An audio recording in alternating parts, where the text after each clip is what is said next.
Hello students, आज एक बहुत ही इंपॉर्टेंट टॉपिक के बारे में हमें पढ़ना है कॉम्प्लेक्स नंबर में, जिसका नाम है Argand plane and polar form. Argand plane and polar form के बारे में आज हमें समझना है। सबसे पहले समझते हैं कि आर्गन प्लेन क्या होता है। तो आपको पता होगा कि x axis and y axis जो होती है, जैसे कि x x dash y dash, ये एक्सिस में अगर हम कोई भी कोऑर्डिनेट को इंडिकेट करना चाहते हैं, जैसे कि हमारे पास कोई कोऑर्डिनेट दिया हुआ है 5 2, सपोज कि हमें ऐसा दिया हुआ है 5 2, तो इसका मतलब क्या होता है कि ये जो डिस्टेंस है, सपोज कि ये कोऑर्डिनेट यहां पे है, तो इसका मतलब ये है कि उसका जो एक्स कोऑर्डिनेट पे डिस्टेंस है वो 5 यूनिट का है, और वाई कोऑर्डिनेट पे जो उसका डिस्टेंस है, मतलब कि y कोऑर्डिनेट y पे जो उसका डिस्टेंस है वो है 2 यूनिट का। तो 5 यूनिट पे x की एक वर्टिकल लाइन और 2 यूनिट पे y में एक हॉरिजॉन्टल लाइन एक दूसरे को जहां पे इंटरसेक्ट करने वाली है, वहां पे हमें ये कोऑर्डिनेट मिलने वाला है 5 2। तो ये कोऑर्डिनेट को हम जहां पे इंडिकेट करते हैं वो हम बताते हैं उसको कार्टेशियन प्लेन। के बारे में आपने स्टैंडर्ड 9 में सीखा होगा कि कार्टेशियन प्लेन में कोई कोऑर्डिनेट को किस तरह से इंडिकेट किया जाता है। बट अगर हम बात करें कि कोई complex number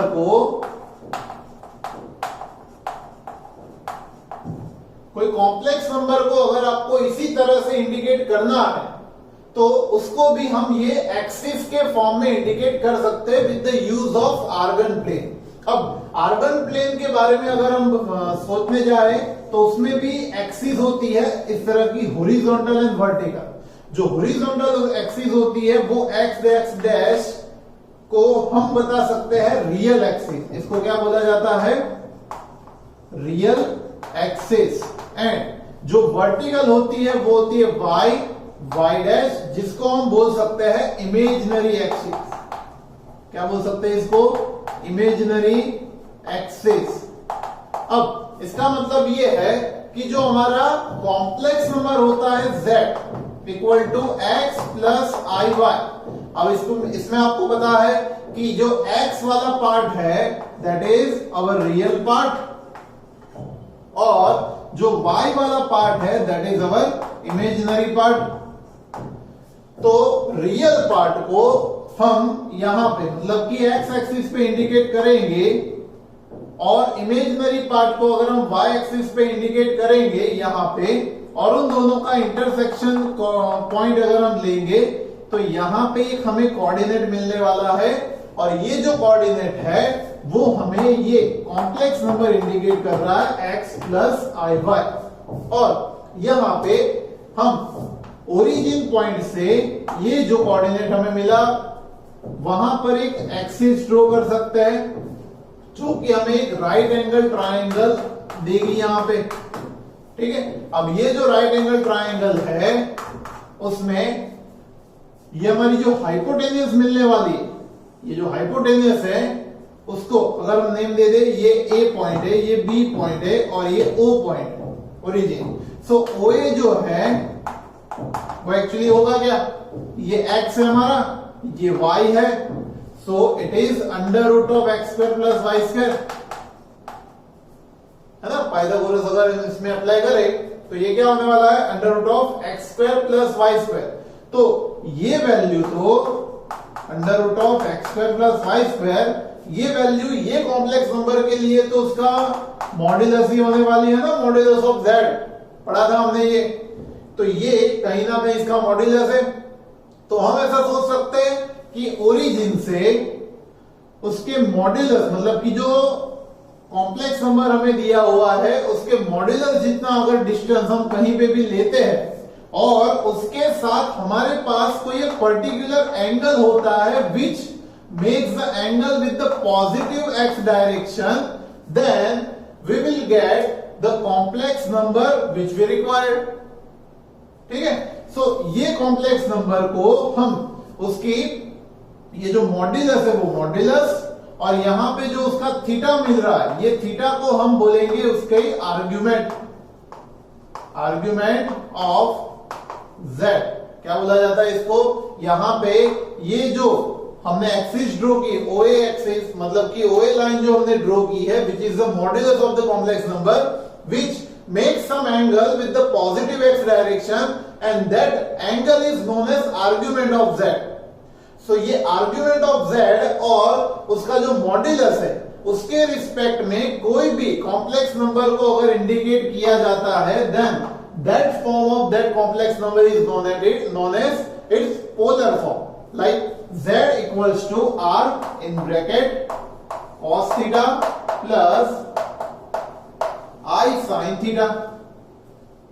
R in bracket cos theta plus I sin theta is the polar form for any complex number. अगर हमारे पास R, that means कि ये मॉड्यूलस की वैल्यू होगी तो हम ये चीज फाइंड कर पाएंगे। अब ये एक्चुअली हुआ क्या पोलर फॉर्म? तो अगर ये सेंटर है और यहां पे मैं कुछ रेडियस r ले रहा हूं, तो ये रेडियस पे जो भी सर्कल ड्रॉ हो रहा है, वो सर्कल पे कोई एक particular point which makes something angle theta with the positive x direction, then this point on this circle is the polar point, is the polar coordinate for our required complex number. ठीक है? सो इस तरह से हम कोई भी complex number को हम आर्गन प्लेन में इंडिकेट कर सकते हैं। ये जो प्लेन बन रहा है, वो प्लेन को, मतलब ये जो प्लेन में हम कॉम्प्लेक्स नंबर को इंडिकेट कर रहे हैं, that is called the Argand plane. And ये जो फॉर्म उसका बन रहा है वो होता है उसका पोलर फॉर्म, जो मैंने यहां पे इंडिकेट करके रखा है। तो कोई भी कॉम्प्लेक्स नंबर अगर हमें a प्लस बी आई या फिर x plus i y form में दिया हुआ है, then we can easily find its polar form with this formula. ठीक है? ये फॉर्मूला आपको याद होगा तो आप कोई भी कॉम्प्लेक्स नंबर का पोलर फॉर्म फाइंड कर पाओगे। अब मेन बात यहां पे ये है कि आपको दो चीजें कंपलसरी फाइंड करनी पड़ेगी। क्या? एक तो r, दैट मींस की मॉड्यूलस, और दूसरा उसकी आर्ग्यूमेंट। आर्ग्यूमेंट मतलब कि थीटा। ये दोनों चीजें अगर आपने सही से फाइंड कर ली तो आप इजीली कोई भी कॉम्प्लेक्स नंबर को उसके पोलर फॉर्म में इंडिकेट करवा सकते हो। ठीक है? तो उसकी मेथड हम समझेंगे। उसके पहले जो मैंने आपको समझाया है वो एक बार आप नोट डाउन कर लीजिए ताकि आपको याद रहे। ओके? नेक्स्ट हम आगे बढ़ते हैं एक्सरसाइज के सॉल्यूशन पे। तो एक्सरसाइज 5.2 इसकी बहुत ही इंपॉर्टेंट एक्सरसाइज है। क्वेश्चन देखिए जो मैं यहां पे आपको सॉल्व करवाने वाला हूं, बट साथ ही साथ उसके कुछ इंपॉर्टेंट स्टेप्स भी मैं यहां पे लिखूंगा, वो भी आपको नोट डाउन करने हैं, क्योंकि ये जो पॉइंट्स मैं यहां पे नोट डाउन कर रहा हूं उसके साथ एक सम गिन रहा हूं, वो आपने याद कर लिए तो आप इजीली कोई भी कॉम्प्लेक्स नंबर को पोलर फॉर्म में फाइंड करने का पूछते हैं वो आप इजीली कर पाओगे। ठीक है? सो पॉइंट्स भी साथ में नोट डाउन करते जाइएगा।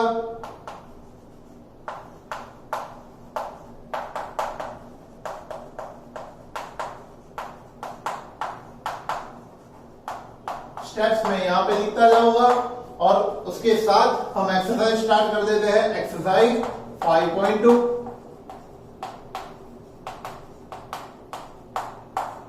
सबसे पहले क्वेश्चन देखिए एक्सरसाइज 5.2 में कि from in equation 1 and 2, in question 1 and 2 find the modulus and argument of complex number. तो उसमें आपको फर्स्ट सम दिया हुआ है, क्वेश्चन नंबर 1 हमें दिया हुआ है z equal to -1 -√3i। z equals to -1 -√3i। अब सबसे पहला काम जो हमें करना है वो है आप कोई भी गिवन कॉम्प्लेक्स नंबर को a plus b i form में कन्वर्ट करो। फर्स्ट स्टेप हमारा रहेगा convert the given question, convert the given question in a plus bi form. Given question को आप a plus b i form में convert कर दो। सबसे पहला काम ये करना है, आप उसको a plus b i form में कन्वर्ट करो। यहां पे ये a plus b i form में ही है, तो कोई इसका हमें कन्वर्जन करने की जरूरत नहीं है। देन आफ्टर जो सेकंड इसका स्टेप है वो क्या करना है कि आप इसमें से फाइंड करो, क्या r, फाइंड r। r क्या है अपना मॉड्यूलस ऑफ z, और उसका फॉर्मूला क्या है हमारे पास, under root of x square plus Y square. तो सबसे पहले आप यहाँ पे जो कॉम्प्लेक्स नंबर दिया है उसमें से हम x एंड y को अलग अलग इंडिकेट कर देंगे। तो मतलब यहाँ पे x की वैल्यू है हमारे पास -1, ये वो है -1, और y है हमारे पास -√3। अब स्टेप नंबर 2 हम करेंगे क्या कि हम r फाइंड करेंगे which is modulus of z, और उसका फॉर्मूला है हमारे पास x square plus Y square. Now x is -1 and y is -√3, उसका होल स्क्वायर अंडर रूट में रहेगा। -1 का स्क्वायर होता है 1, ये होता है 3, 1 + 3 इज इक्वल टू √4, और इसका आंसर आएगा 2। अब 4 का स्क्वायर रूट तो ±2 होता है, बट हम यहाँ पे 2 पॉजिटिव ले रहे हैं। उसका रीजन एक ही है कि यहाँ पे r मतलब कि कहीं ना कहीं कुछ रेडियस है, कुछ मॉड्यूलस है, और वो कभी नेगेटिव नहीं हो सकता, इसलिए इसकी पॉजिटिव वैल्यू लेनी है। तो आपको क्वेश्चन में ये एक मॉड्यूलस फाइंड करना था, वो पूछा हुआ था, 2 हमने फाइंड कर लिया, इट्स द मॉड्यूलस। नाउ इतना होने के बाद आपको फॉर्मूला रखना है cos phi is equal to x upon r and sin phi is equal to y upon r, और उसकी वैल्यू फाइंड करनी है। Find the value of cos phi and sin phi। So हम यहां पे क्या करेंगे, cos phi फॉर्मूला रखेंगे x upon r and sin phi वो हम रखेंगे y अपॉन r। अब x की वैल्यू है हमारे पास व्हाट -1, और r की वैल्यू है हमारे पास 2, और sin के लिए y की वैल्यू है हमारे पास -√3, और r की वैल्यू है हमारे पास 2।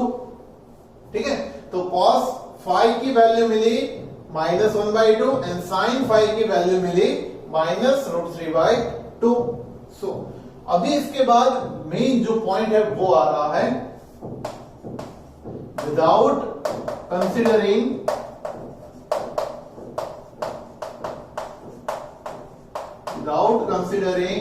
the sign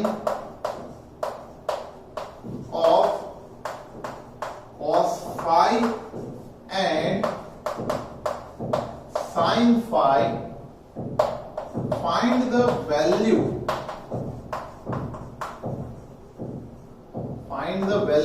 of phi। क्या बोला है हमें कि without considering the science of cos phi and sin phi, आपको cos phi और sin phi जो फाइंड हुआ है उसकी साइन पॉजिटिव है या नेगेटिव है वो कंसीडर नहीं करनी है, उसकी वैल्यू कंसीडर करो। cos की वैल्यू मिली हमें 1/2, sin की वैल्यू मिली हमें √3/2, उसकी पॉजिटिव नेगेटिव साइन को कंसीडर मत करो, और ओनली उसकी वैल्यू को कंसीडर करो, उसके ऊपर से phi की वैल्यू फाइंड करो। phi की वैल्यू कैसे फाइंड होती है इसमें बता रहा हूं कि cos की वैल्यू नेगेटिव कंसीडर मत करो, 1/2 लो, sin नेगेटिव कंसीडर मत करो, √3/2 लो। तो cos आप सोचो 1/2 कब मिलता है, ट्रिग्नोमेट्री में आपने याद रखा हुआ है टेबल, cos में 1/2 कब मिलता है, cos की वैल्यू 1/2 जब 60 होता है तब होती है, बट आपको उसको रेडियन में लिखना है। सो यहां पे हम लिख सकते हैं here phi equals to what, π/3। सही है, और यहां पे चेक कर लो कि साइन सही है क्या, साइन π/3 √3/2 ही हो रहा है ना, और ये दोनों एक दूसरे के साथ मैच हो गए ही होंगे। अगर नहीं हो रहे देन कहीं पे आपकी गलती हो रही है, वो चेक कर लीजिएगा। उसके बाद phi की वैल्यू फाइंड होने के बाद नेक्स्ट स्टेप में आपको आगे बढ़ना है, और वो है कि आपको select the quadrant,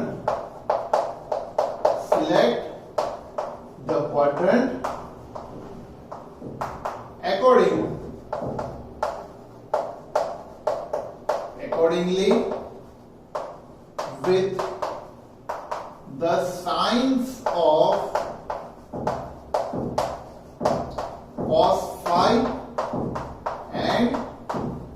sign phi. क्या करना है आपको?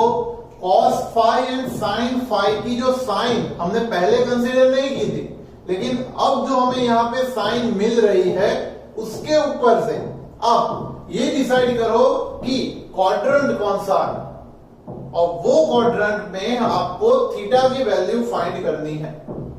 ठीक है, सो यहां पे हम लिख देंगे कॉस नेगेटिव है, साइन नेगेटिव है, तो यहां पे हम लिखेंगे cos phi is equal to negative and sine phi. ये लिखने की कोई जरूरत नहीं है, ये आपको स्टेप लिखने की जरूरत नहीं है, बट मैं आपको समझ में आया इसलिए यहां पे लिख रहा हूं। कॉस की वैल्यू नेगेटिव, साइन भी नेगेटिव, ऐसा कौन से क्वाड्रेंट में होता है? तो आपको पता है कि वो होता है थर्ड क्वाड्रेंट में। सो आपको यहां पे ऐसा लिखना है theta is in third quadrant. Theta कौन से क्वाड्रेंट में होगा? थर्ड क्वाड्रेंट में। अब according to the selected quadrant, according to the selected quadrant,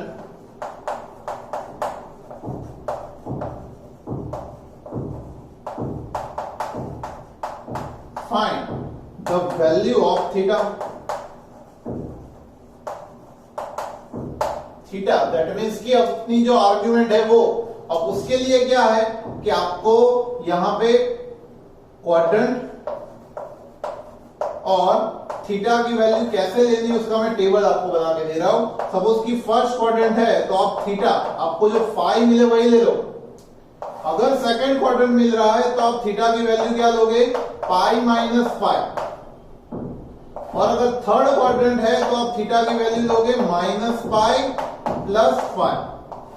और अगर फोर्थ क्वाड्रेंट मिल रहा है तो आपको थीटा ले लेना है माइनस फाई।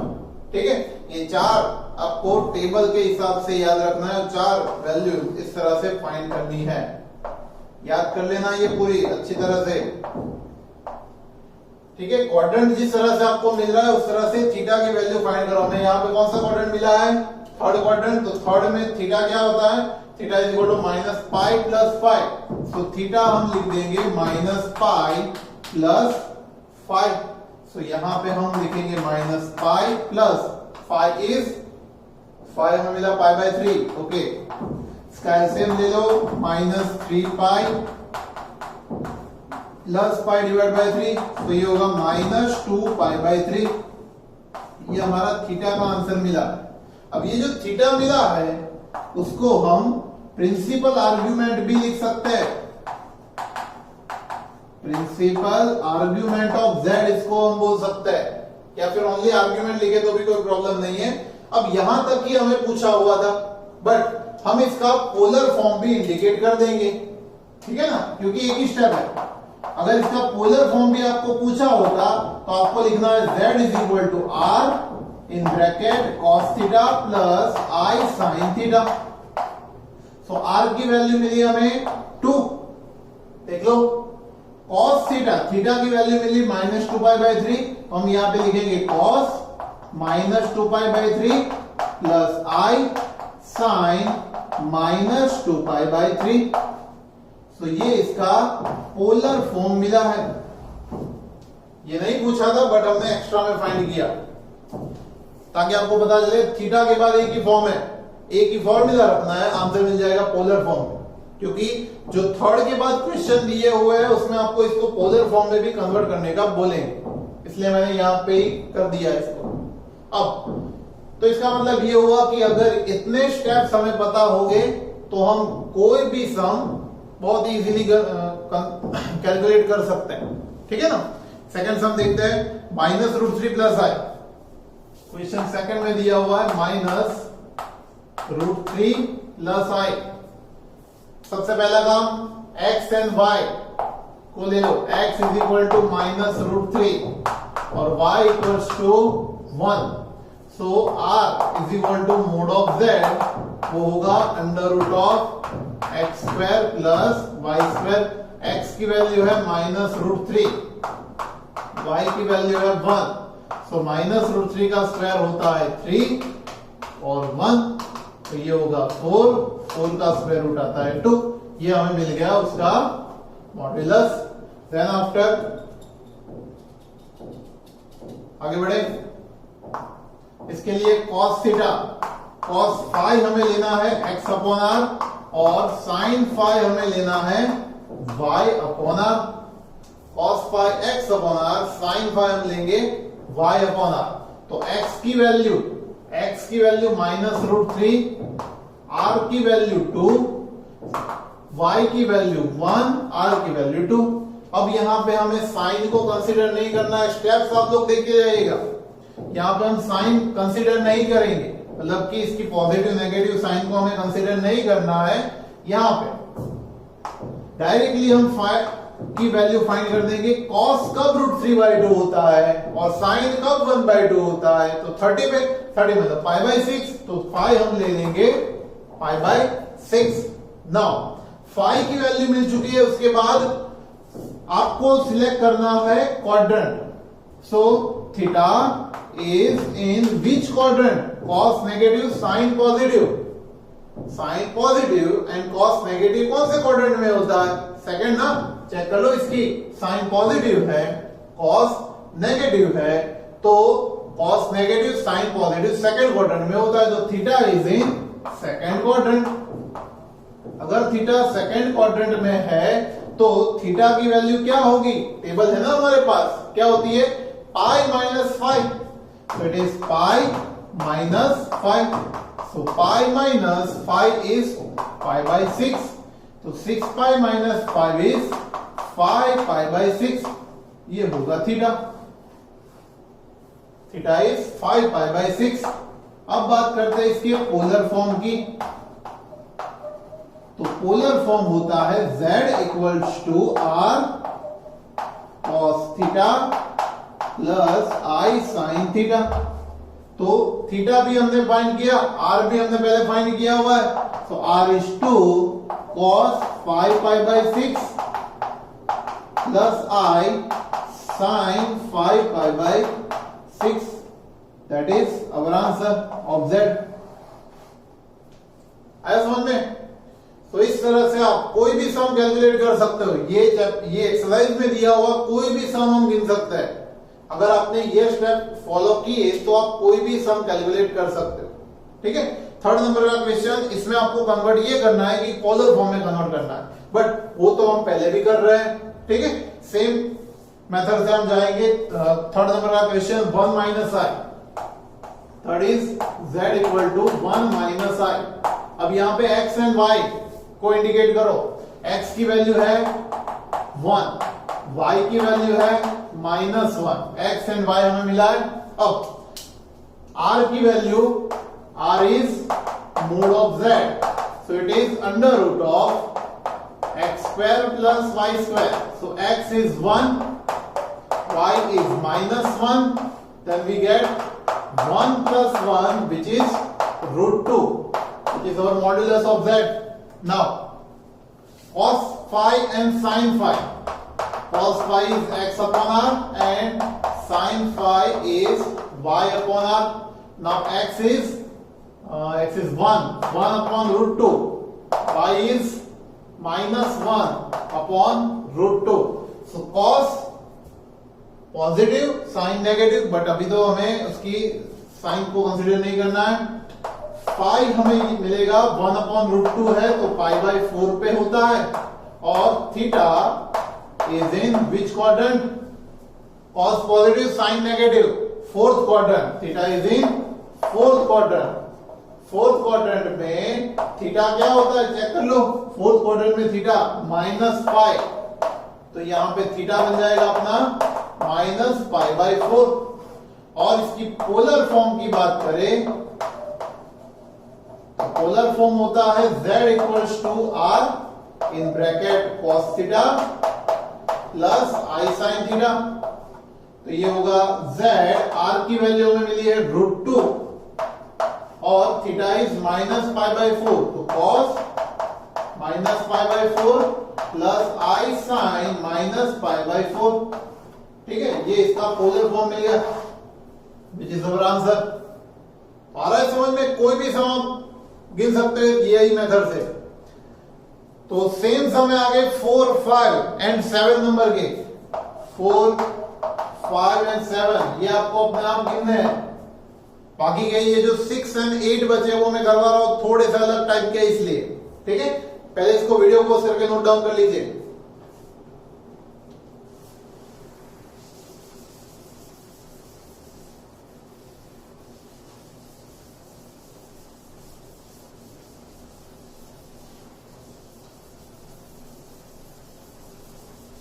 स्टेप्स मिटाए नहीं है, रहने दीजिए ताकि आपको कंपैरिजन के लिए पता चले।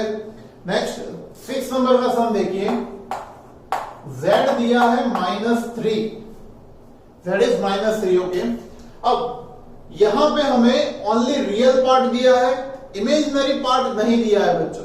तो कोई सम में आपको इमेजिनरी पार्ट नहीं दिया होता है, कोई सम में आपको रियल पार्ट भी नहीं दिया होता है, इस तरह के सम भी आ सकते हैं। तो वो केस में आपको क्या करना है, मेथड को ही फॉलो करना है। मतलब कि आप x एंड y पहले लिख दो। x क्या है -3 और y मतलब कि इमेजिनरी पार्ट क्या है वो तो दिया नहीं है, तो जो पार्ट हमें नहीं दिया है उसको आपको ले लेना है 0। वो हम क्या लेंगे 0।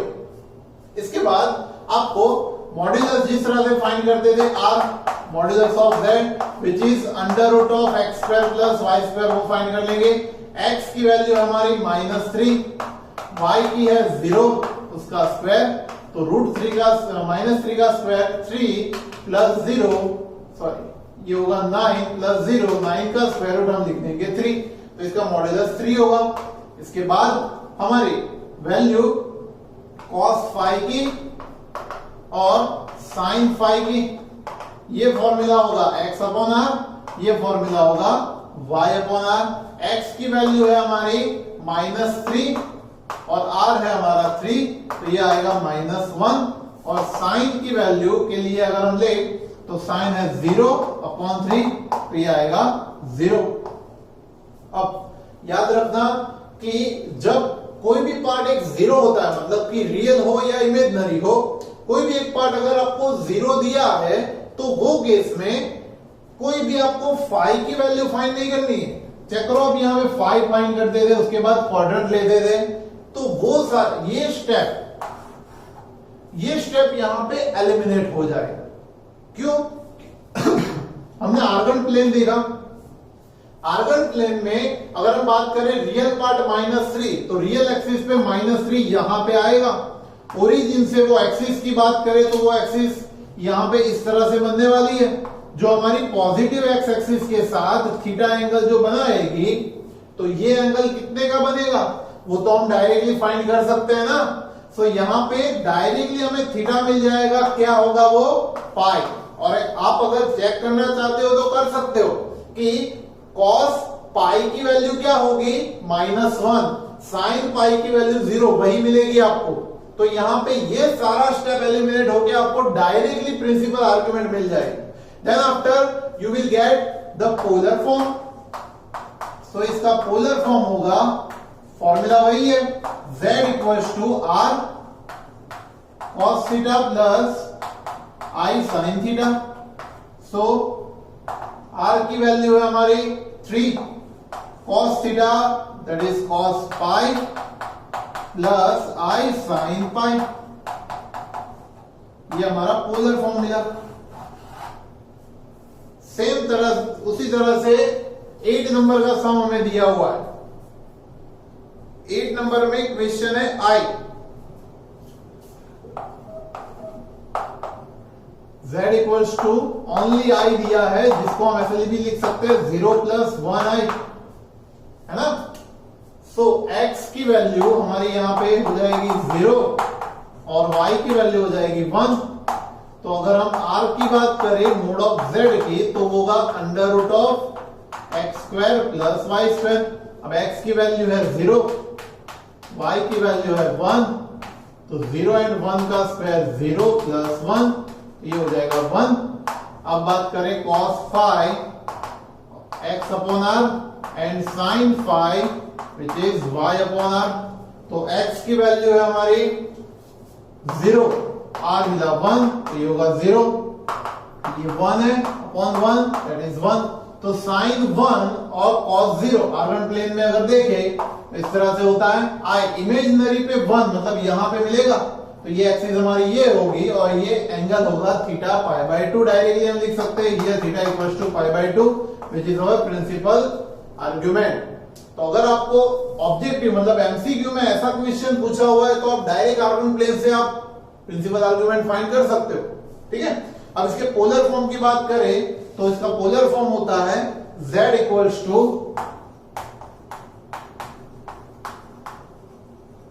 Polar form z equals to r cos theta plus i sin theta. तो इसमें थीटा एंड r की वैल्यू सब्स्टिट्यूट करें तो ये होगा r equals to what 1 cos π/2 plus i sin π/2, ये होगी z की वैल्यू। ये पोलर फॉर्म मिलेगा, आया समझ में। तो इस तरह से कोई भी सम हम ये अगर स्टेप आपको पता है तो आप फाइंड कर सकते हो। तो इसी तरह से आपको ये बाकी के जो सम बचे हुए वो कंप्लीट करने हैं। वीडियो पॉज करके नोट डाउन कर लीजिए।